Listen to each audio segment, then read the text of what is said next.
What's going on, guys? Welcome back to another video. Today we are ranking all of the MCU villains on a tier list, and this comes from a suggestion from Darth Prime.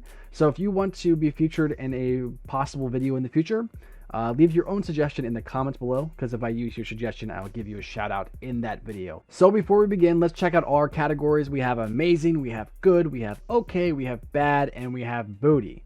So with that said, let's begin. All right, beginning with Ironmonger. This is Obadiah Stane.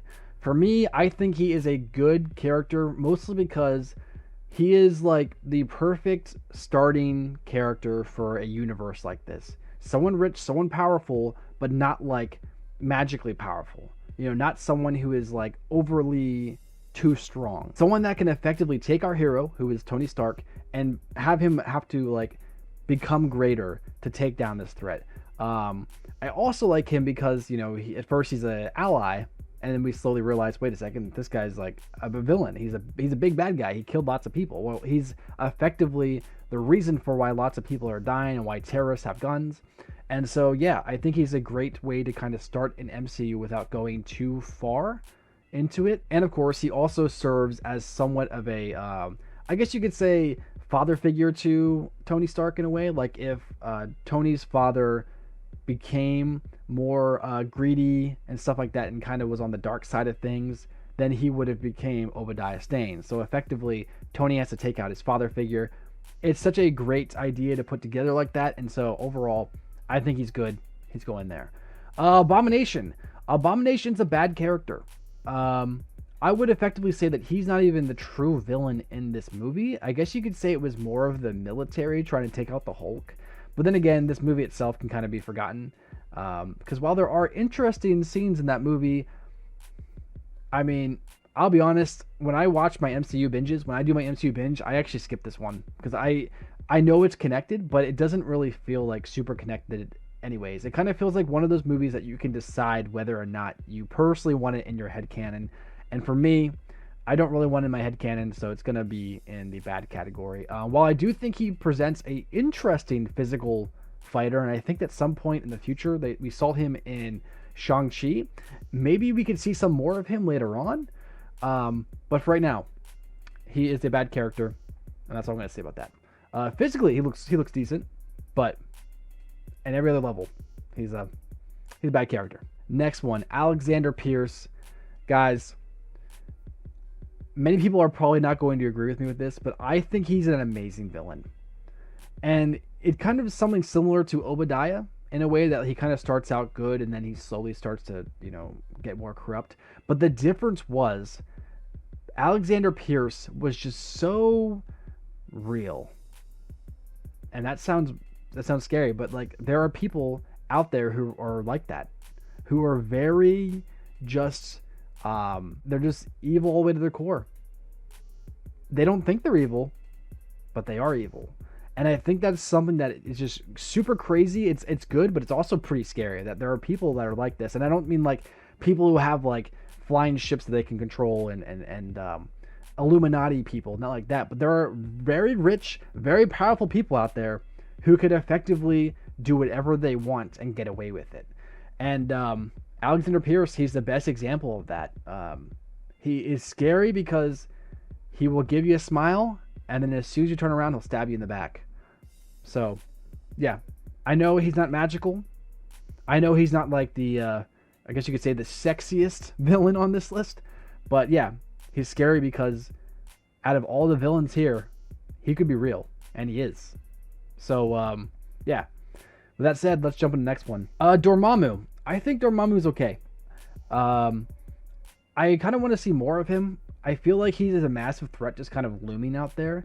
And the thing about the ending of the Doctor Strange movies is that Doctor Strange wins because he gets Dormammu to just rage quit. You know what I mean? Like he doesn't even fight him. So that's an interesting way to kind of show just how smart and cunning Doctor Strange is. But ultimately, I think that when it comes to the Dormammu character, he's just okay. I get what he's about, but we don't get to see him really do anything. So for now, I think he's okay. But he's not like a bad character.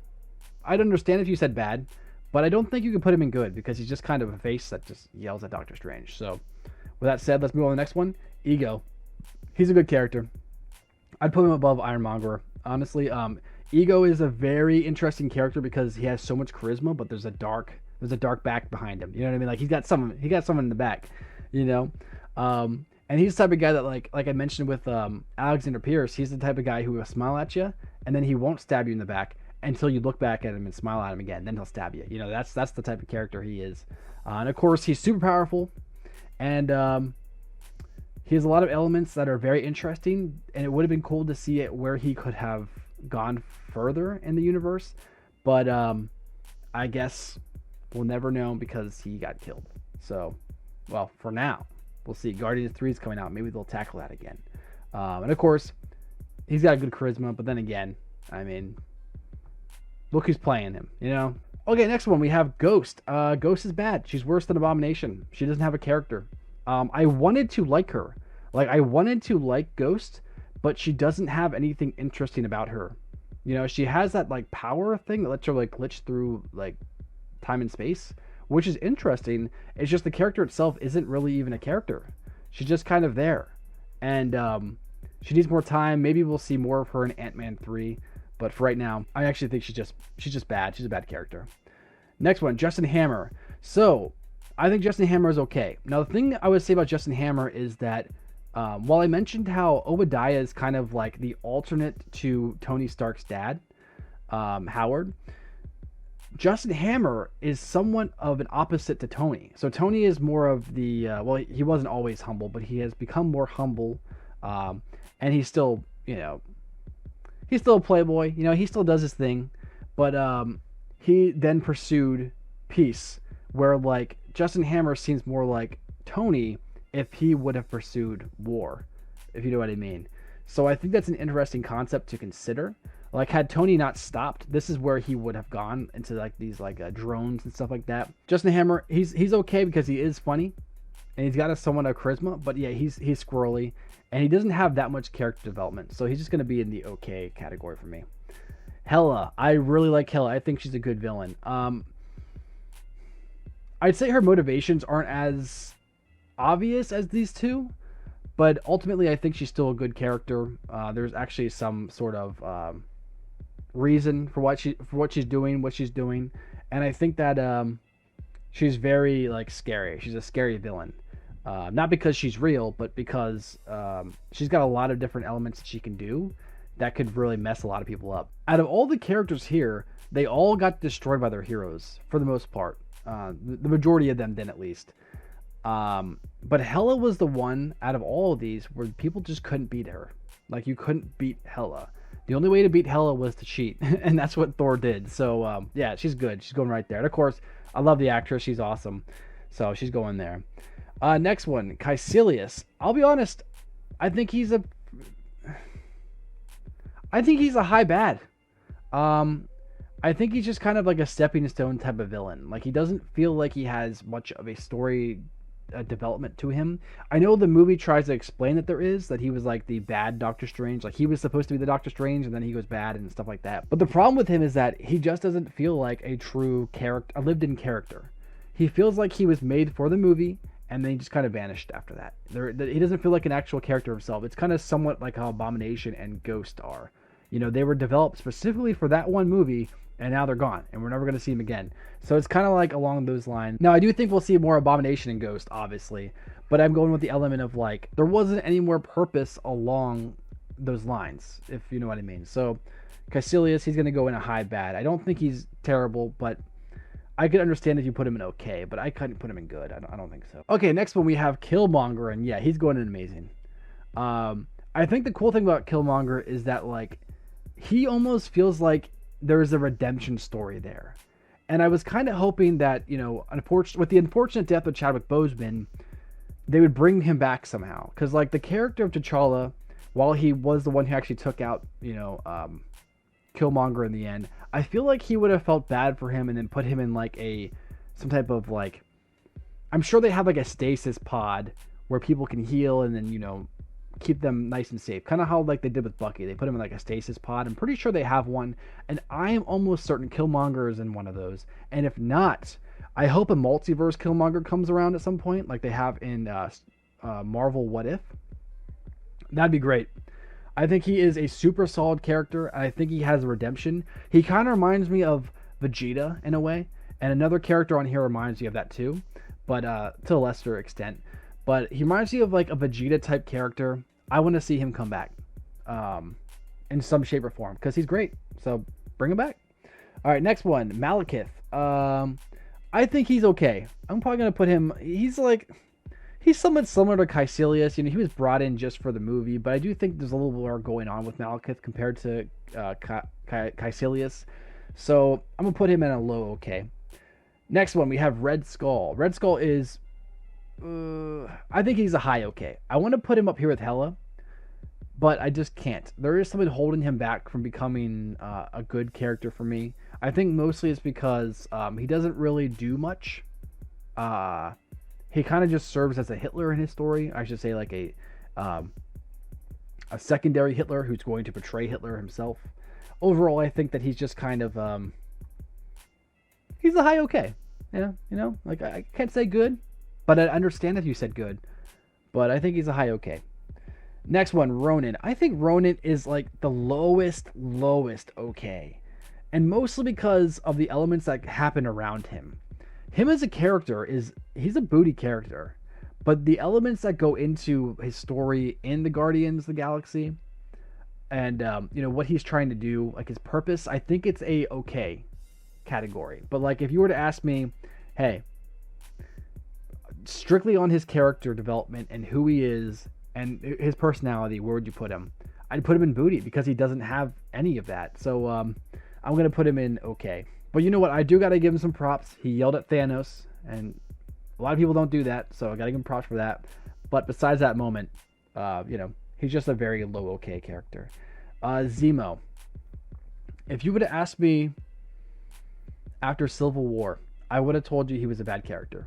But I think that Falcon the Winter Soldier, while I wasn't the biggest fan of that show, I do think that he is a okay-ish character. I probably might put him like right here. I think he's okay now. I think he has a lot of elements that are interesting to potentially explore in the future, especially now that he's kind of like an anti-hero, you know. So it'd be cool to kind of see where he's going to go with that story because there's a lot of different elements he can go, and it might actually take him into going face to face with what's his name, the new Captain America. So I guess we'll see.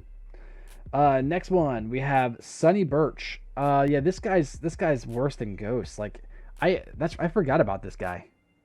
I forgot he's a villain. He's not even a villain.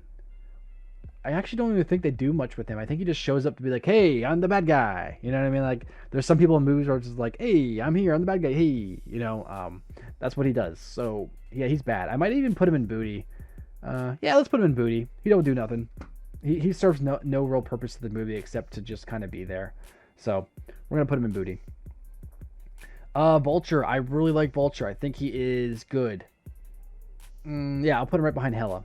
I don't think he's as good as Hela, but I do like his motivations. I do think he is, like, from this universe standpoint, more of a believable villain, you know, based off his motivations. But I think that ultimately, yeah, he's a good villain / character. And he has an actual character development, so that's cool. Next one, Whiplash. I'm going to put him in okay. I might put him, like, right here. A long time ago, I used to think that he was like a booty character, like Iron Man 2 as a whole. But I've actually come around to those movies since Endgame. I think Endgame did a great job of kind of bringing up some of the older movies, especially like the ones that were bad, and bringing them up and making them better for me. And I think Whiplash as a character himself is interesting. And there's a part of me that knows there's something deeper with his character. Because I know that the original cut of Iron Man 2 had a lot more of showing who Whiplash was and made you kind of care more about him. And, you know, the version that got released is the cut down version, and we'll probably never see the full version. But, yeah, I think he's okay. But, you know, maybe one day if they do release the full version of Iron Man 2, and why don't they? They have the money to do it. They might as well. He might go up to good. Who knows? Or he might go down to bad. I heard it's actually pretty good, the stuff they cut, so maybe he would go up to good, but who knows. All right, next one, guys, Winter Soldier. I think Winter Soldier, and we're talking. Let's just cut this off right now, because Winter Soldier's not a villain anymore, but he was at one time. So right around the same time, Civil War, when he officially became a hero, that's when we'll cut him off, and he's amazing. Um, I might actually put him some. He's up here somewhere, maybe right there, because I do think Alexander Pierce is one of the best villains we've ever had in the MCU. But Winter Soldier is one of the best anti-heroes, and like I mentioned earlier about a Vegeta type complex, that's what these both characters have, and I think that's like a really cool element to add to characters. This idea of this villain who then becomes anti-hero, who then become heroes. Now, of course, Killmonger is not going to reach that story arc, but Bucky has, and that's why I think that overall Bucky slash the Winter Soldier, even though he's not considered one of the main Avengers, he is one of the most important characters in the MCU because of that element. So, yeah, I think that's a good place to put him. Next one, Yellow Jacket. I'm gonna say he's okay. He's somewhere. He's like right in front of Ronan. Like, I don't really care about the character at all. I like the final fight scene between Ant-Man and him, but overall the character is boring and doesn't have any development. So he's just rich businessman who's a jerk. So, he goes there. Next one, Jan Rog. He's okay. I like him more than I like Zemo, but I think that there is more to him that could have been explored, and maybe we'll see more in the future. But for right now, I think like where he's at, it's fine. Okay, now we get to the three big boys, the three Avengers villains. Loki. Loki is amazing. I got to put him in front of Alexander Pierce. He's amazing. I don't have to explain myself. You guys already know why, so I'm going to leave it at that. Next one, Ultron. Ultron is the highest of the highest when it comes to good. I know a lot of people don't like Age of Ultron, but I like the fact that Ultron is just ruthless. There's little elements of, you can tell, of Tony Stark in him. You know what I mean? But he is just a ruthless, cybernetic being, and I love it. And of course, his voice, James Spader's voice, perfection, if you ask me. So he's going there. And of course, Thanos, guys, we all knew where he was going. He's going in the booty category. So thanks you guys for watching. Please remember to like, subscribe. All right, so you guys know I'm joking. Thanos is an amazing, and I don't have to explain why. He is probably one of the best superhero villains we have ever seen on anything. And that includes DC, that includes Marvel, that includes Sky High universe. I'm sure there's a Sky High universe out there. Speaking of which, they should make a Sky High too. But anyways, I'm getting off topic. Guys, Thanos is the best villain we've seen so far. And there have actually been more since this tier list was created.